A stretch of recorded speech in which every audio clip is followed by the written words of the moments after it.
When James May brought out his cookbook, he very kindly gave me a copy, and since then we've made a few recipes from it on this channel. We have made the lentil dal and we've also made the steak from the pub grub section of the book. And since those shoots, I've actually been using the recipe book quite often. It's full of awesome recipes for novices like myself. One in particular that I've been coming back to quite often is his Spam ramen recipe, Spamen. Although I don't usually like Spam, in this recipe it actually tastes pretty good. I do, however, think there's room for improvement. I think it can taste a little bit stronger, so today I'm going to try and customize it and make it taste as good as it can be.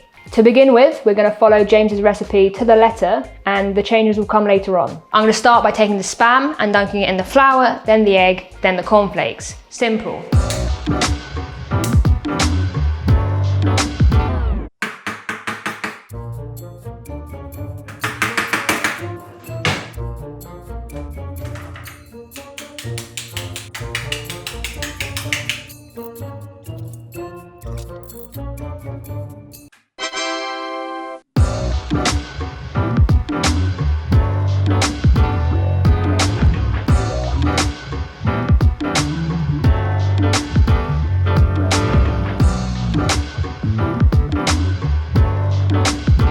The Spam is prepared and ready to be cooked, but before I do that, let me thank the sponsor of this video, Tefal. Today, Tefal have provided me with an active fry air fryer, which I think will be the perfect tool for cooking my Spam.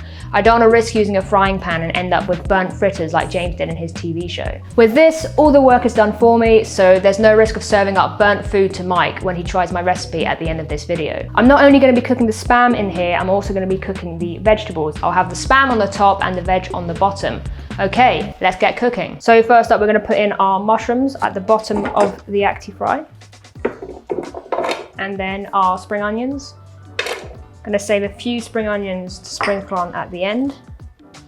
While all of that's cooking, let's move on to my biggest change of the recipe, which is the sauce. I'm going to be using 2 tablespoons of gochujang, 1 tablespoon of soy sauce, 4 cloves of garlic, 2 teaspoons of sugar, and 1 tablespoon of distilled vinegar.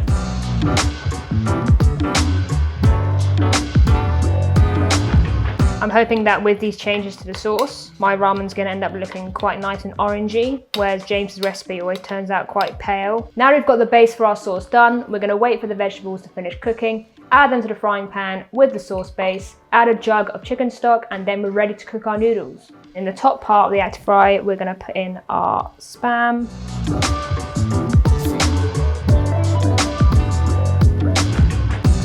We've got our lovely crispy vegetables from the acti fry. Next, we're going to add them into this pan with the sauce that we just made. Get a nice sizzle. Give that a little stir. Next, we want to add our chicken stock. Only want to add a bit to begin with. Just going to let that simmer for a couple of minutes. Then we're going to add our chicken stock and our noodles. Cook those for a few more minutes. Get our veg. Get our Spam out of the acti fry, and then we're ready to plate up. Okay, that's been simmering for a few minutes now. I think we're ready to put the rest of our stock in. You want to fill it up until it's the height that it will cover your noodles. You want to get your noodles and just put them in the middle of the pan. While we wait for the noodles to finish cooking, let's have a look at our Spam, which is just finished. Looking pretty lovely and crispy. Once that's done, we're going to plate up, and Mike will tell us whether or not my recipe tastes better than James May's. Now that we've served up the noodles, we just need to add some finishing touches. We have some sliced chili here, the leftover spring onion we didn't use earlier, and some baby pak choy. My attempt at James May's noodles. Now that we've added all of the vegetables and our final bits of garnish, it's time to add the most important ingredient, Spam. And we're just gonna place it on top like that. Try and make it look as pretty as possible. And there we have it, my version of James May's Spamen. Mike, do you want to come give it a taste? To make sure it's a fair comparison, I've also got James's recipe here, followed to the letter. So Mike, do you want to come on and tell me which one do you think tastes best? I have managed to avoid every single James May dish so far, especially the ones that involve Spam. The smell is something quite special. It's almost like really nice Asian Oriental food mixed with something chemically produced. First taste test, Mr. Maze.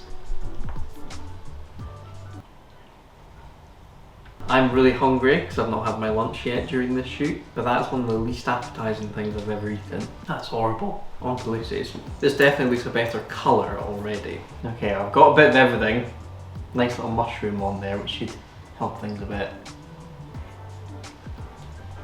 Much better because there's much more in there, much more sauce. It actually covers up the taste of the Spam. I will attempt never to have Spam again in my life. But if you're gonna have it, this is very good. Lucy, well done. I started this video with the aim of improving James May's Spam ramen recipe, and I think I've done that. According to Mike, mine tasted better than James's, so I'm gonna definitely take that as a win. If you're put off by the idea of Spam like Mike was, I'm sure you can make this with something like chicken. I hope you enjoyed this video. If you did, feel free to give it a like, subscribe to the channel if you aren't already, and hopefully we'll see you again soon. That's a wrap!